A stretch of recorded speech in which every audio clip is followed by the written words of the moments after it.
السلام علیکم ورحمۃ اللہ وبرکاتہ۔ میرے پیارے بچوں، کیسے ہیں آپ؟ مجھے بہت ہی خوشی ہوتی ہے آپ سے بات کر کے، اور یہ سوچ کے کہ آپ اس عمر میں سیرہ سیکھ رہے ہیں۔ جب ہم چھوٹے تھے تو اس وقت ہم نے تھوڑے سے واقعات تو سنے تھے کہ رسول اللہ صلی اللہ علیہ وسلم کی زندگی میں یہ ہوا اور وہ ہوا، لیکن شروع سے لے کر آخر تک تو ہم نے رسول اللہ صلی اللہ علیہ وسلم کی زندگی کے بارے میں ایسے نہیں پڑھا تھا جیسے آپ کو موقع مل رہا ہے، اور مجھے بہت خوشی ہے اس چیز کی، الحمدللہ۔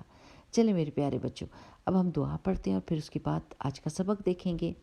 رب اشرح لی صدری ویسر لی امری واحلل عقدۃ من لسانی یفقہوا قولی ربنا زدنا علما آمین یا رب العالمین۔ اچھا میرے پیارے بچوں، ابھی تک ہم نے یہ پڑھا تھا کہ قریش جو تھے وہ بہت ہی زیادہ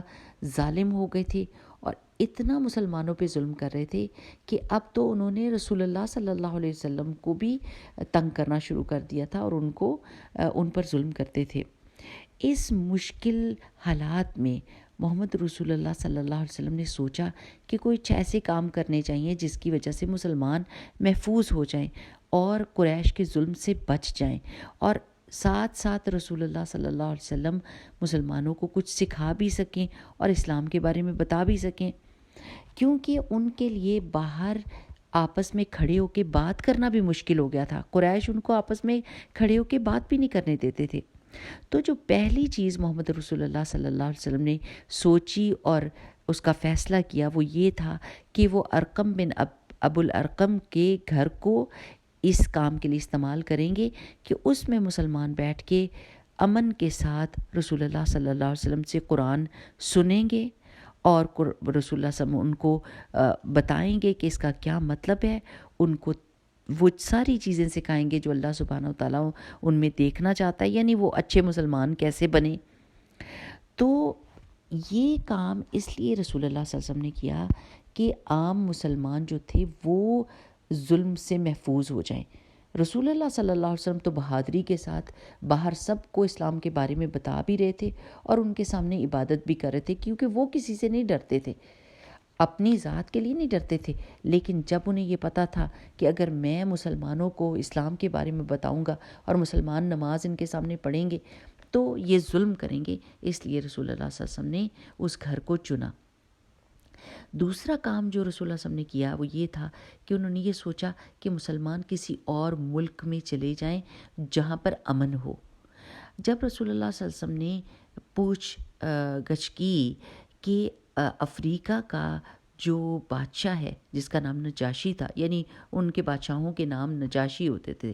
یہ ٹائٹل تھا ان کا، کہ وہ بہت ہی زیادہ انصاف کرنے والا انسان ہے اور اس کے ملک میں کوئی کسی دوسرے پر ظلم نہیں کر سکتا، تو رسول اللہ صلی اللہ علیہ وسلم نے مسلمانوں سے کہا کہ وہ حبشہ چلے جائیں۔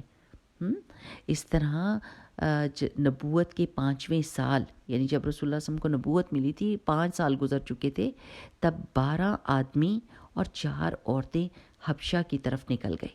اس قافلے میں عثمان بن عفان رضی اللہ تعالیٰ عنہ اور ان کی بیوی جو رسول اللہ صلی اللہ علیہ وسلم کی بیٹی بھی تھیں، حضرت رقیہ رضی اللہ تعالیٰ عنہ، وہ بھی تھیں۔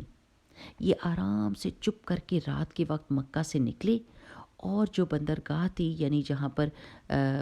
بڑے بڑے بحری جہاز کھڑے ہوتے تھے تجارت کے لیے، ادھر گئے اور ایک جہاز پر چڑھ گئے اور حبشہ چلے گئے۔ جب قریش کو پتہ چلا کہ یہ لوگ بھاگ گئے ہیں مکہ سے تو ان کو بہت غصہ آیا اور انہوں نے کچھ آدمی بھیجے کہ ان لوگوں کو واپس پکڑ کر لائیں تاکہ ان کو سزا دے سکیں، لیکن وہاں بحری جہاز اس سے پہلے ہی حبشہ کے لیے نکل چکا تھا۔ میرے پیارے بچوں، سیرہ کے اس حصے سے ہم نے کیا سیکھا کہ جب مشکل حالات ہو جائیں اور کوئی ظلم کر رہا ہو تو پھر ہم نے سوچنا ہوتا ہے کہ ان حالات میں سے ہم کیسے نکلیں عقل مندی کے ساتھ،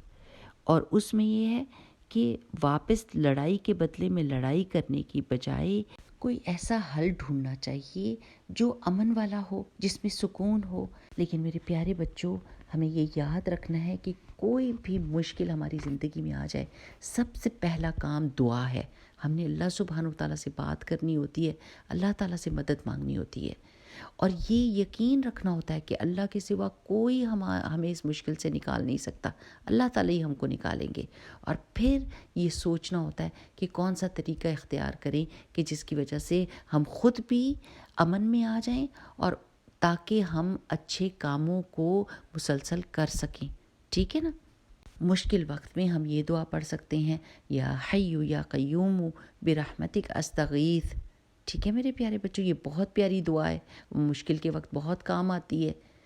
چلیں میرے پیارے بچوں، اگلی دفعہ تک کے لیے اجازت دیں، پھر بات کریں گے۔ السلام علیکم ورحمۃ اللہ وبرکاتہ۔ سبحانک اللہم و بحمدک، نشہد ان لا الہ الا انت، نستغفرک و نتوب الیک۔